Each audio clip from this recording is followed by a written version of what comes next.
अस्सलामुअलैकुम वरहमतुल्लाहि वबरकातुहू।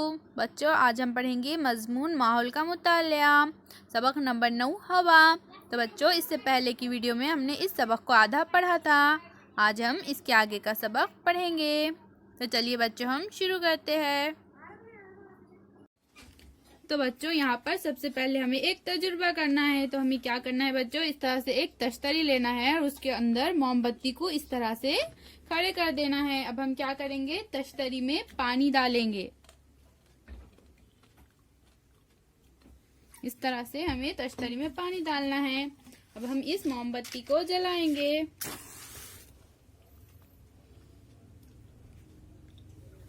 अब हमें क्या करना है बच्चों, इस कांच के गिलास से इस तरह से मोमबत्ती को आहिस्ता से ढाप देना है।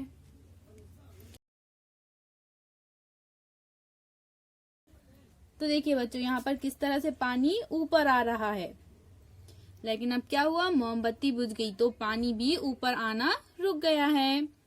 तो इससे हमें क्या पता चलता है बच्चों, थोड़ी देर बाद मोमबत्ती बुझ गई और गिलास के अंदर के पानी की ये जो सतह है वो बढ़ गई। ऐसा क्यों हुआ बच्चों? क्योंकि हवा का एक जुज मोमबत्ती को जलने में मदद देता है। वो जैसे जैसे इस्तेमाल हुआ, पानी वैसे वैसे ऊपर चढ़ता गया।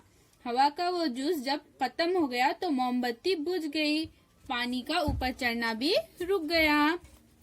जलने में मदद करने वाले हवा के इस जुज को ऑक्सीजन कहते हैं।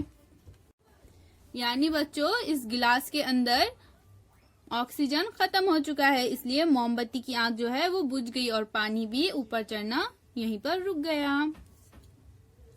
जमीन की फिजा हवा के जरिए बनी है। इस शक्ल में दायरा यानी हवा है। ये दायरा जो है यानी हवा है। अगर हम इस दायरे के 5 मसावी हिस्से करें, इस तरह से 1 2 3 4 5 मसावी हिस्से करें, तो एक हिस्से के मसावी ऑक्सीजन हवा में पाई जाती है। ये इतनी जो है बच्चों, इतनी ऑक्सीजन गैस हवा में पाई जाती है। हवा में ऑक्सीजन के अलावा दूसरी दीगर गैसेस भी होती है। तनफ्फुस और एहतराक के लिए हवा में मौजूद ऑक्सीजन इस्तेमाल होती है। आप जानते हैं कि सोडा वाटर में से निकलने वाली गैस कार्बन डाइऑक्साइड होती है। यही गैस कम तनासुब में हवा में भी होती है। सोडा वाटर में जो गैस होती है बच्चों, वो कौन सी गैस है? Carbon dioxide. आपने ये भी सीखा है कि नबातात सूरज की रोशनी, हवा और पानी से अपनी ग़िज़ा तैयार करती है। तो बच्चों, नबातात जो है वो रोशनी, हवा और पानी से अपनी ग़िज़ा तैयार करते हैं। ग़िज़ा की तैयारी में नबातात हवा की कार्बन डाइऑक्साइड का इस्तेमाल करती है। ग़िज़ा तैयार करते वक्त बच्चों, नबातात कार्बन डाइऑक्साइड गैस का भी इस्तेमाल करते हैं जो हवा में मौजूद होती है। गिलास में बर्फ डालने पर गिलास ठंडा होकर गिलास की बैरूनी सतह पर पानी के खतरे जमा हो जाते हैं। यानी हवा में पानी भी गैस की शक्ल में होता है। लेकिन हवा में सबसे ज्यादा जो गैस पाई जाती है वो नाइट्रोजन गैस है। ऐसी कई गैसेस हवा में पाई जाती है, यानी हवा कई गैसों का आमिज़ा है।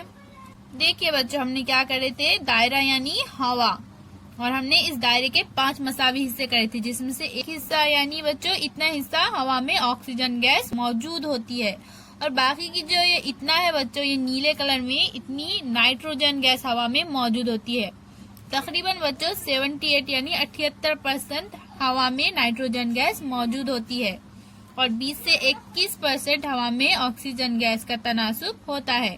और बाकी जो थोड़ी बहुत गैसेस होती है, दीगर गैसेस, वो इतनी मिकदार में हवा में पाई जाती है, यानी बहुत कम मिकदार में।